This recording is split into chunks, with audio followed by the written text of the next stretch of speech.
Voltamos com Democracia aqui pela TV Assembleia, falando sobre desastres naturais. Os riscos existem sempre. Mas no Brasil, não sei porque estamos perto, estamos dentro do Brasil, estamos perto dos acontecimentos, as coisas parecem que acontecem com mais frequência. Não é? É verdade. Nós sempre temos em algum lugar ocorrendo algum tipo de acidente, né? E isso tem repercussões muito grandes. Nós vivemos agora, recentemente, esse problema de inundação, né? Porto Alegre ficou praticamente parada em muitos momentos e também numa expectativa Eu diria isso, do nível expectante, do rio, né? Ela parou porque foi subindo. esperando. E todo mundo preocupado com essa situação, né? Então, na verdade... Inclusive, desculpa, Jair, mas muitas pessoas que entendiam que tinha que ser derrubado o muro, que o muro do cais não tinha finalidade nenhuma, Não falam mais. porque nunca ia acontecer, mudaram de opinião a partir daqueles períodos, assim, aqueles dias que nós ficamos na expectativa de o que poderia acontecer, se mostra... O próprio dique, né, construído ao longo do Guaíba, né, também virou uma proteção aí em relação a essa enchente. E assim a gente vai caminhando, sofrendo aos poucos. E depois acontecem outros aspectos também importantes, ainda dentro da linha da barragem de Mariana, que o município ele vive em função daquela mina. A economia do município, 80% da economia depende da mineração. Agora a mineração está parada. Dependia tanto que eles ignoravam uma fonte de receita limpa, extraordinária para aquela cidade, para aquela região, que é o turismo. Agora vão voltar os olhos e as atenções e as ações para o turismo. Mas vivia assim nessa dependência, nessa acomodação. É isso aí. Então a cidade toda funciona em função da mina, do comércio, né? A rede hoteleira, restaurantes, as pessoas que trabalham lá. Hoje está parada a mina, então ela não está mais gerando impostos, né? Não está gerando impostos para o município, e o município tem lá as suas necessidades. Ela estabeleceu um orçamento de gastos daí para frente, e com a parada da mina, como é que vai ficar essa situação? Milhares de pessoas vão ser dispensadas, né? Vão perder o seu emprego, haverá uma crise econômica local bastante grande. Então as coisas começam a se acomodar também no sentido de que, mas vamos ver isso aqui diferente, não é bem assim. Vários outros interesses vão começar a se colocar nesse sentido. Eu penso que esse desastre, né, mas nós temos que pensar, e aí aqui em cima daquele comentário que tu fizeste no início, de que nós não aprendemos, que o Brasil não aprende, mas eu acho que chegou o momento de nós realmente aprendermos, né? Eu acho que a questão do planejamento de ocupação do território, do solo, aí não somente a questão das atividades industriais, atividade de mineração, atividades antrópicas, mas aí a questão também da ocupação das cidades, né? Os nossos poderes públicos, eles justamente a população de risco está lá, sabe que a qualquer momento pode ter um acidente grave, né? Mas sempre esbarra na questão de viabilidade para remoção, remanejamento dessa população, e vai se deixando, até que ocorra um tipo de acidente, como ocorreu no Rio de Janeiro, em que a população sofreu, né, de uma forma drástica em relação a isso, né? E também, como o Milton colocou, nós da área técnica, da área de engenharia, todas as obras, todos os projetos de engenharia fazem essa previsão de análise de risco com toda a segurança e com probabilidades desde do 100% de probabilidade até 0,01%. E nós, no Brasil, nós temos a mania, e isso a países como o Canadá, outros países avançados, eles não ignoram aquela probabilidade muito baixa de ocorrência. E eles trabalham com o risco de acidente ou risco de segurança, com a segurança máxima para todas as probabilidades. Ou não é? Verdade. E nós, no Brasil, acabamos fazendo as obras e aí tem uma probabilidade de ocorrer tal acidente com 1% e nós entendemos que isso nunca vai acontecer. É um ano, né, em 100. Esse é o raciocínio. Exatamente. Simplista. Se leva por um lado deturpado, vamos dizer, da matemática. Né? Basta um para criar o problema, né? Essa que é a verdade. Claro que essas coisas esbarram nas questões econômicas, né? No caso de uma barragem, a mineração, ela ela se desenvolve durante muitos anos, né? Então, uma mina pode ter 100 anos de duração, pode ter 30 anos de duração. Então, a barragem ela é construída por etapas. Então, quando você constrói a primeira barragem, o dique inicial, normalmente ele é construído com um material argiloso, com solo residual que tem disponível na região, compactado adequadamente, colocados sistemas de drenagem, feito uma estimativa de fatores de segurança extremamente adequados. E aquele barramento inicial, em geral, ele é muito bem feito e resiste por muito tempo, né, com baixo risco, baixa probabilidade de ter alguma ruptura. Aí vem, com o tempo, a necessidade de ampliar aquela barragem. E aí tem vários métodos para ampliação de uma barragem. A barragem pode ser alteada a montante ou a jusante da barragem ou com a linha de centro da barragem. A barragem que tem mais probabilidade de ocorrer acidentes é aquela que é construída com alteamento a montante. Para trás. Para trás. Ou seja, o mesmo processo de alteamento que existia na barragem do Fundão, lá nesses 900 metros, que é um agravante. Isso, ela está numa altitude de 900 metros e ela já estava com uma altura de 70 metros, mais ou menos. Né? Então, muitos bilhões de metros cúbicos acumulados ali. Então, durante esse alteamento pode ocorrer muitos problemas. Em geral, ele é construído com o próprio rejeito, né, que vem da planta de beneficiamento. E as dificuldades para compactação vão aumentando, para a construção de drenos já fica muito mais difícil. Então, você começa a ter uma estrutura que tem um fator de risco muito elevado. Eu vi algum comentário na televisão de uma entrevista de um dos técnicos da empresa que eles estavam trabalhando com um fator de risco, o fator de segurança da ordem de 1,37. Isso é muito baixo para o risco que existia em relação àquela comunidade que está ali. Mas, de qualquer maneira, né, isso são coisas ainda que vão ser analisadas. Então, tem um problema, o cara pode ter errado no projeto, pode ter erro na construção da barragem, né? Então, essas coisas ainda deve ter tido também falha, e é uma questão estrutural nossa de Brasil, falha de fiscalização. Né? Talvez já existiu um laudo, né? Já existiu um laudo que foi emitido em julho por uma empresa de geotecnia. Então, eles já tinham assegurado a estabilidade da barragem em julho. Quer dizer, uns meses depois ocorreu a ruptura.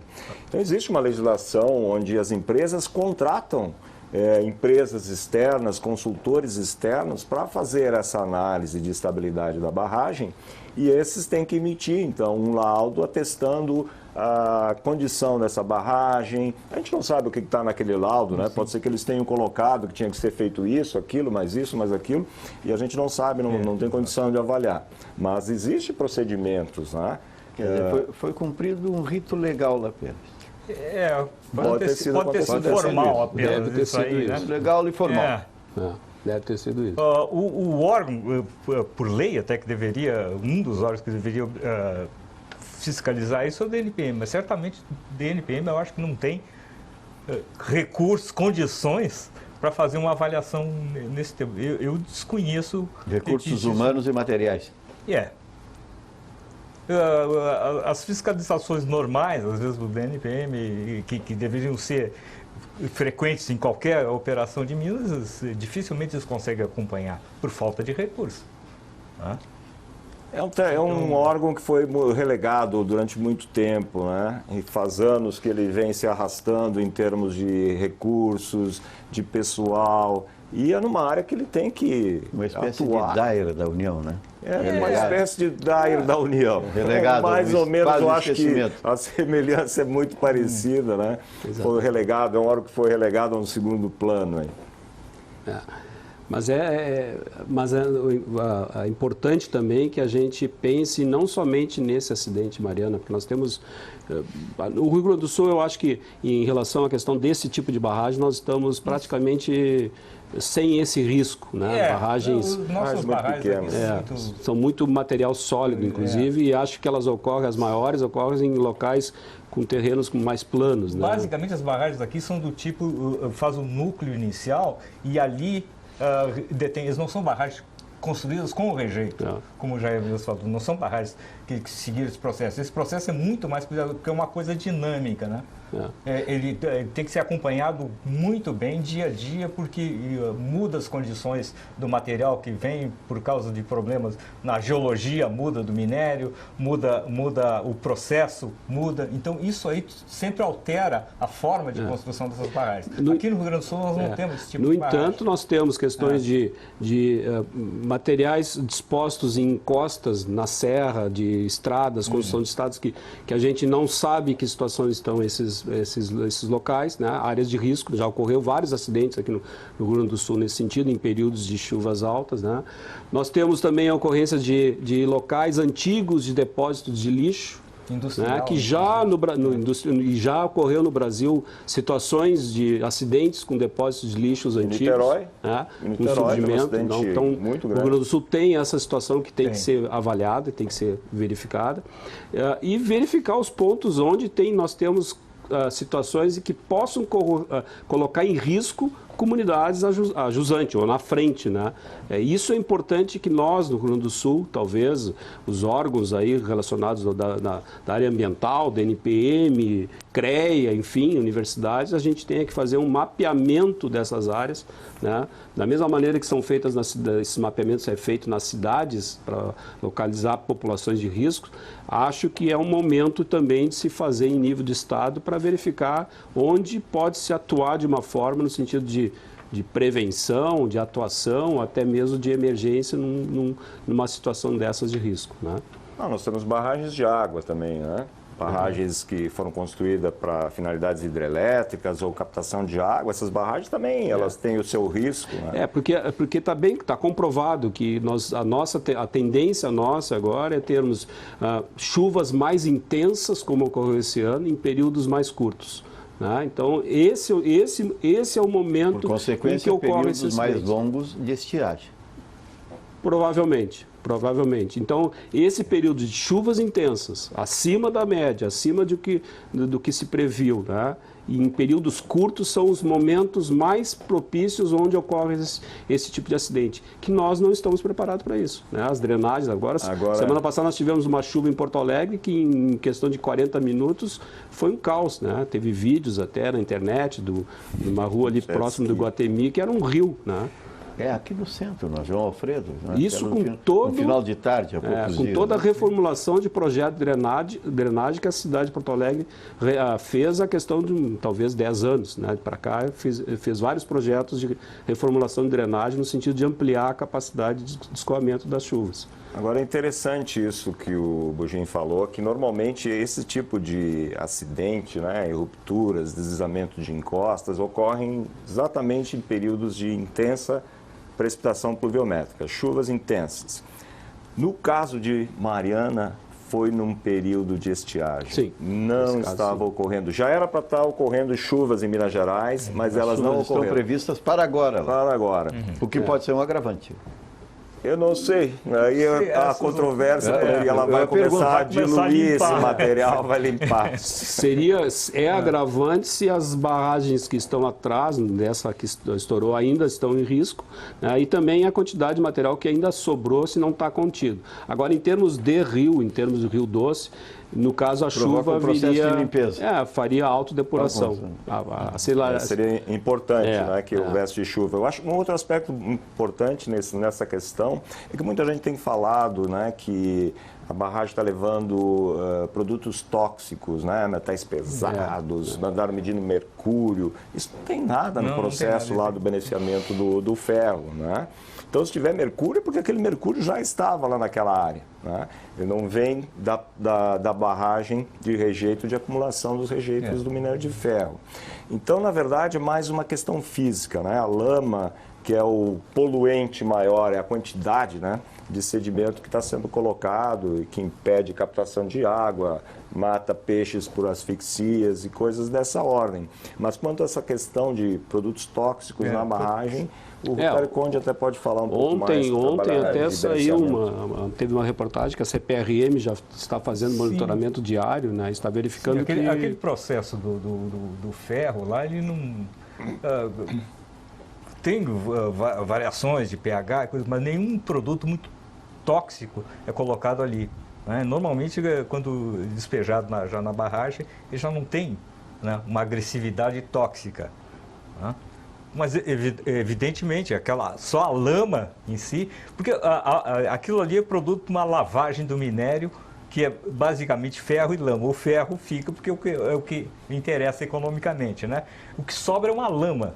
Né? E a lama realmente, inclusive para alteamento de barragem, já é problemático, né? Tem que ter um material mais grosseiro, na verdade é o tipo de material. Então, eles estavam em fase de alteamento de barragem, tinham aumentado a produção no ano anterior. Né? Então, tem uma série de fatores que pode ter. Então, na verdade, é um somatório de fatores. Inclusive, um sismo de pouca intensidade ocorreu. Se vou olhar aquilo, provavelmente aquelas barragens estavam numa região de falha. Né?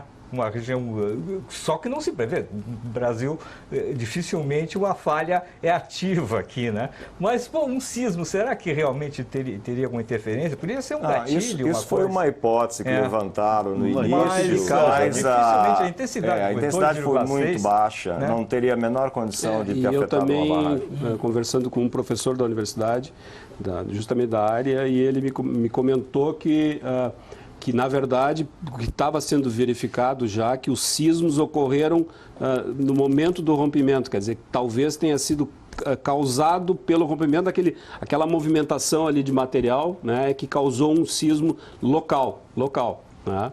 Então, mas aquela magnitude não seria, até porque se as obras de engenharia tiverem que considerar aquele tipo de magnitude de sismo, aí nós estamos frente a um... Normalmente não. Imagina, esse problema de sismo também é uma coisa que nós temos que considerar nos nossos desastres naturais, né? Agora mesmo nós vimos pela manhã aí a notícia de terremoto no Acre, né? Que já atingiu uma escala 3, 4 vezes maior do que essa que foi colocada ali. As nossas construções não estão preparadas para esse tipo de sismo. Era um país abençoado por Deus. Exatamente. Sem esse risco, né? Ninguém previa as construções. Né? Acho que tem locais, obras aqui que nós temos que não estão realmente preparados para sismos de uma magnitude alta, como ocorre em outras partes do mundo, né? E isso nós temos, mas, no entanto, nós temos que nos preparar para atender uma emergência desse tipo. Né? E é aquilo que eu comentei no início. O Brasil não está preparado, apesar dos nossos órgãos de defesa civil são extremamente ágeis, né? Mas eu estou falando de recursos humanos, recursos para atender um tipo de acidente de uma magnitude maior. A gente não está preparado ainda, né? Tanto é assim que, até que ponto é verdade, eu não sei, quer dizer, está comprovado que foi, quer dizer, a Vale do Rio Doce foi fornecer água para a população lá de uma cidade abaixo e enviou com vagões que tinham sido usados para combustível. Não, mas isso aí não aconteceu. Agora, se é verdade ou não, mas verdade. A população toda... Botaram fora um bom recurso de água boa, de boa qualidade. Aquela água, aqueles vagões são de trem que eles usam para apagar incêndio florestal. Só que faltou comunicação da empresa, então, para deixar mais claro isso. Exato. Porque essa informação num momento como esse, às até vezes, como tu dissesse, se não podia ser posto fora. É frase feita. Ela não é a água para beber que foi encaminhada, né? Foi água para suprir necessidades domésticas, etc. Mas não era água para beber. Depois foi encaminhado água mineral, né? Adequadamente. Mas aquele tipo de vagão de transporte é usado com outra finalidade, não de combustível. Isso o pessoal da Vale atestou e colocou isso. E até ficaram muito preocupados que o pessoal jogou fora a água, né? Que era importante. Eu digo frase feita, que não se gosta muito, mas aí o boato distorce o fato, né? Exatamente. Isso acontece muito em cima da leviandade, na isso pressa nos mostra a incapacidade de atender uma situação de emergência. Porque isso justamente demonstra a comunicação da empresa. Não, e isso aí acontece seguido, né? A gente vê o pessoal falando, inclusive jornalistas falando, que querem acabar com a mineração. Acabar com a mineração, porque a mineração não pode ter mais no Brasil em função desse fato, né? A gente poderia colocar outras coisas que não poderiam existir, né? Em função disso. Aí o pessoal não se dá conta que para acabar com a mineração só tem um caminho: parar de procriar. No momento que a população não aumentar mais, daqui a 30 anos, nós não precisaremos ter mais mineração. Por quê? Metade da população vai ter morrido, né? Não vai ter mais crianças chegando, então você não necessita mais escola, hospital, automóvel, navio, avião, coisas desse tipo. Então essas coisas têm que ser colocadas, separadas de lado. De um evento que ocorreu extremamente infeliz e triste, houve a morte de pessoas, de situações assim que as pessoas aproveitam para defender posições que não são adequadas. A pessoa pode ser em prol do meio ambiente, as empresas de mineração hoje trabalham muito essa questão ambiental, a Vale coloca muito recurso na questão ambiental. Então não dá para a gente... Existem políticas de compensação muito eficientes, né? Não, inclusive é importante isso que o Jair está colocando, porque o Brasil não tem condições de abrir mão dos seus recursos minerais, de maneira alguma. Tá? Porque tudo que nós temos aqui no nosso redor vem da mineração. Tá? E outra questão também colocada, que o setor mineral, e aí nós três estamos há bastante tempo atuando, né? O setor mineral no Brasil, juntamente com o setor metalúrgico, foram os setores que iniciaram o processo de formação e estruturação do setor ambiental, né? Lá na década de 80, quando recém nós estávamos iniciando a implementação da Política Nacional de Meio Ambiente. Eram as empresas que tinham capacidade financeira para investir em todas essas atividades, em todos esses sistemas de controle e proteção, inclusive auxiliar o próprio governo a montar a estrutura do sistema de meio ambiente no Brasil.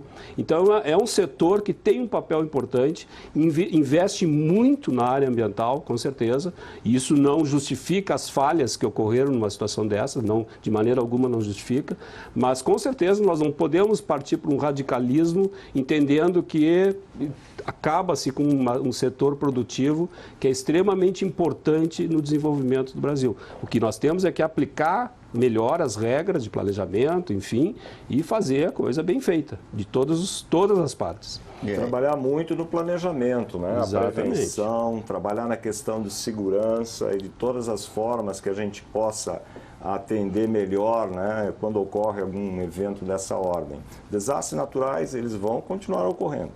A gente tem que minimizar eles ao longo do tempo. Nós estamos chegando ao final do Democracia. Começamos com Milton Carriconte. Tudo. As palavras finais? Bom, eu aqui levo um pouco adiante o pensamento do Jair a respeito. O pessoal às vezes coloca a mineração no alvo da coisa. Realmente é um fator econômico primordial, indispensável, né? E existe tecnologia. Há pouco tempo eu fui perguntado, até depois desse desastre mariano, para o pessoal de jornalismo, a respeito se o Brasil estaria atrasado a respeito disso aí. Não, esses desastres como esse ocorrem em vários lugares do mundo, anualmente. Então, existe inclusive uma estatística. Houve um aprimoramento na tecnologia, por exemplo, de barragens de rejeito na década de 70, por causa de uma série de acidentes que vinham ocorrendo anteriormente. E realmente melhorou muito a tecnologia disso. E o Brasil conhece, existem empresas no Brasil que desenvolvem trabalhos disso. Então, não é uma questão de tecnologia, nós estarmos atrasados tecnologicamente.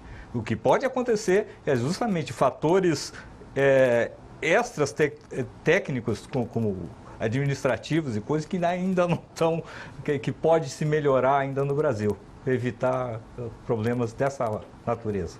Muito obrigado, doutor, professor Milton Carriconte, pela participação no Democracia aqui pela TV Assembleia. Alexandre Bugim. Batista, mais uma vez agradeço em nome da ABSA o convite, né, e nós estamos disponíveis para debater e discutir, e eu entendo que esse episódio, né, ele vai servir como uma referência, um marco referencial no sentido de nós buscarmos um aprimoramento na questão de planejamento e a questão de atendimento, né? Também acho, e aí vem uma questão, apesar de que existem muitas distorções de informações, mas acho que a imprensa e a mídia têm um papel fundamental, não somente no momento que ocorre o desastre em que repercute, mas, por exemplo, em manter esse assunto em pauta, né, para que a gente sempre, a sociedade, fique batendo no sentido de que nós temos que provocar mudanças, né, da parte empresarial, parte econômica, a parte técnica, que é o nosso setor, e também a parte do poder público, no sentido de poder atender a sociedade de uma forma melhor e mais rápida, tá? No sentido de que a gente possa resolver essas situações de uma forma em atender o acidente e poder minimizar os seus efeitos, né? E certamente nós vamos acompanhar esse acidente e as consequências dele, no sentido de poder usar ele como exemplo para prevenir outros episódios que possam vir a acontecer. Muito obrigado, Alexandre Bugim, presidente da ABS seccional do Rio Grande do Sul, pela participação no Democracia, pela TV Assembleia, que tem também esta responsabilidade. Já vai para a 3ª edição no ano que vem, o prêmio José Lutzenberger, que é um estímulo à imprensa e aos profissionais para cuidarem permanentemente dessas condições ao lado da sociedade. Muito obrigado mais uma vez. Jair Carlos Coppi. Agradeço o convite para participar desse debate. Foi muito interessante e contei assim com 2 participantes também muito gabaritados nas suas áreas. O Bugim tem uma vivência muito grande na questão ambiental, é um dos precursores aqui dos estudos de impactos ambientais no Rio Grande do Sul, na década de 80. E a gente pode dizer que os desastres naturais vão continuar ocorrendo. Nós temos que estar preparados, não é? No sentido de ter prevenção, criar questões de manejo, né, de ocupação do solo pelas cidades e evitar as áreas de risco. Nós teríamos que criar mapas onde aparecem essas identificação desses riscos, dessas áreas. A gente vai conviver muito com isso. Mas, além disso, nós teríamos que incitar o poder público a cumprir posteriormente esse planejamento, né? Não adianta só planejar e depois não executar o que foi planejado, né? Não adianta apenas mapearmos as áreas de risco e deixar continuar a população invadir esses lugares, né? O custo adiante é muito grande. Talvez econômico não seja grande. Seja mais fácil deixar o pessoal ocupar essas regiões. O problema é o seguinte, a gente não tem como quantificar o valor da vida humana. Então, esse custo é o pior. Quando morrem pessoas, aí não tem o que reparar. A gente tem que caminhar nesse sentido. Muito obrigado, doutor Jair Carlos Coppi, pela participação no Democracia, aqui pela TV Assembleia, quando tratamos, ao lado dos telespectadores que receberam essas mensagens, acima de tudo, para a compreensão da necessidade da participação da sociedade, não apenas no entendimento dessas causas, mas principalmente na contribuição que cada um e todos podem dar.